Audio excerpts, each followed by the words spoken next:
ইস্পাহান ইরানের পারমাণবিক হৃদয়। পাহাড়ি এলাকার মাটি কাঁপে।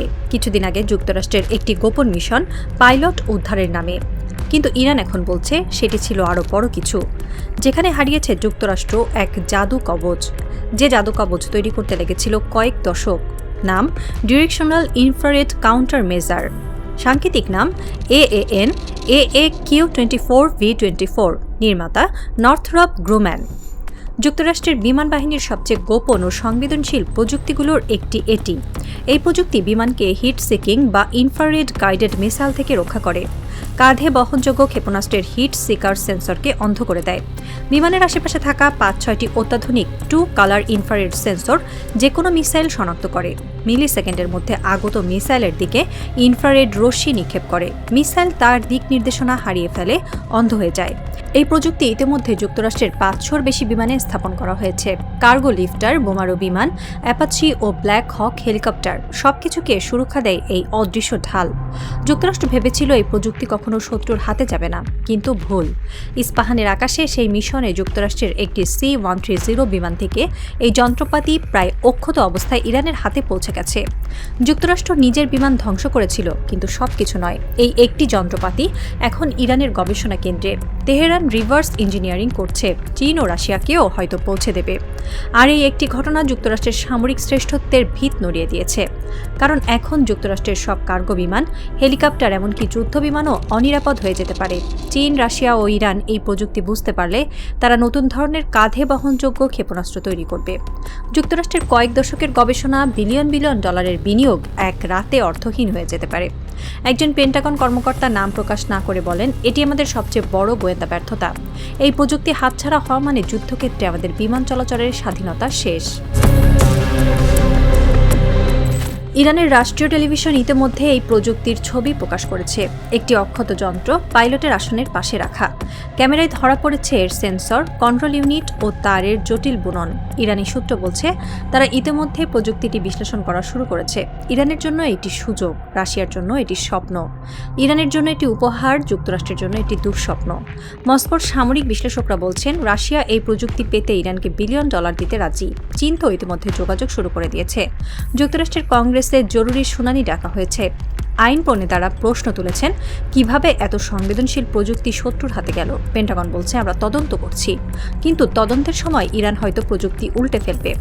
একজন ইরানি বিপ্লবী গার্ড কমান্ডার বলেছেন, তোমরা ভেবেছিলে তোমাদের প্রযুক্তি সবচেয়ে উন্নত, কিন্তু দেখো তোমাদের সেই প্রযুক্তি আজ আমাদের ল্যাবে। এখন আমরা শিখব তোমাদের মিসাইলকে কিভাবে অন্ধ করতে হয়, আর সেটা ব্যবহার করব তোমাদের বিরুদ্ধেই। এই ঘটনার মধ্য দিয়ে যুক্তরাষ্ট্র আরেকটি সত্য বুঝতে পারল, প্রযুক্তি যত উন্নত হোক, তা উড়োজাহাজে থাকলে, যুদ্ধক্ষেত্রে থাকলে শত্রুর হাতে পড়ার আশঙ্কা থাকে, আর ইরান সেটার প্রমাণ দিল। প্রযুক্তি হারানোর ধাক্কা সামলাতে না সামলাতেই যুক্তরাষ্ট্র আরেক বড় ধাক্কা খেল। সংযুক্ত আরব আমিরাতের ক্রাউন প্রিন্স খালেদ বিন মোহাম্মদ বিন জায়েদ আল নাহিয়ান সম্প্রতি চীন সফর করেছেন। সফরটি শুধু সাধারণ দ্বিপাক্ষিক সম্পর্ক জোরদারের নয়, বরং বৈশ্বিক শক্তির ভারসাম্য পরিবর্তনের ইঙ্গিত। বিশ্লেষকদের মতে আবুধাবি এখন যুক্তরাষ্ট্রের সঙ্গে ঐতিহ্যগত ঘনিষ্ঠতা বজায় রেখেই চীনের দিকে ঝুঁকছে। কারণ ইরানের ড্রোন ও মিসাইল হামলায় যুক্তরাষ্ট্রের অত্যাধুনিক রাডার সিস্টেম ব্যর্থ হয়েছে। চীনা প্রযুক্তি কিন্তু ইরানের ক্ষেপণাস্ত্র শনাক্ত করতে সক্ষম হয়েছে বলে দাবি ইরানের। সংযুক্ত আরব আমিরাতের এই সফর নিয়ে হোয়াইট হাউসের জরুরি বৈঠক হয়েছে। ট্রাম্প প্রশাসন উদ্বিগ্ন, কারণ আমিরাত যুক্তরাষ্ট্রের ঘনিষ্ঠ মিত্র। তারা যদি চীনের দিকে যায়, তাহলে উপসাগরীয় অঞ্চলে যুক্তরাষ্ট্রের প্রভাব বলয়ে বড় ফাটল ধরবে।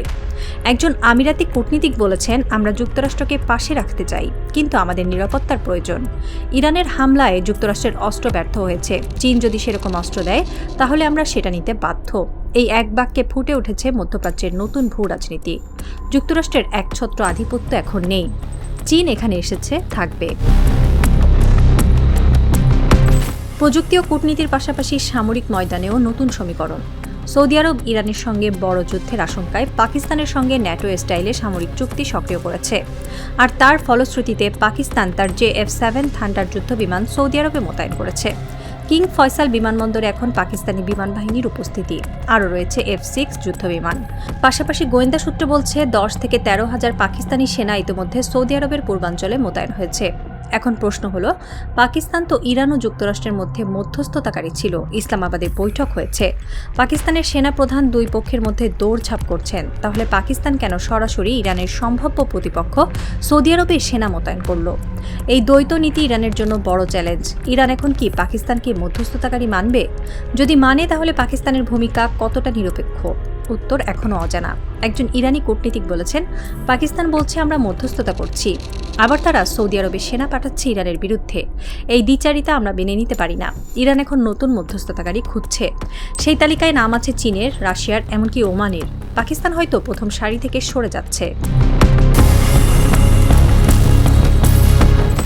সংক্ষেপে বললে যুক্তরাষ্ট্র এখন 3 ফ্রন্টে হঠাৎ চাপে পড়েছে। প্রথম ফ্রন্ট প্রযুক্তি। ইরানের হাতে যাওয়া DIRCM প্রযুক্তি যুক্তরাষ্ট্রের আকাশ শ্রেষ্ঠত্বকে হুমকির মুখে ফেলেছে। ইরান যদি রিভার্স ইঞ্জিনিয়ারিং করে ফেলে তাহলে যুক্তরাষ্ট্রের কয়েক দশকের গবেষণা, বিলিয়ন ডলার, শত শত বিমানের নিরাপত্তা সব ধুলোয় মিশে যাবে। দ্বিতীয় ফ্রন্ট কূটনীতি।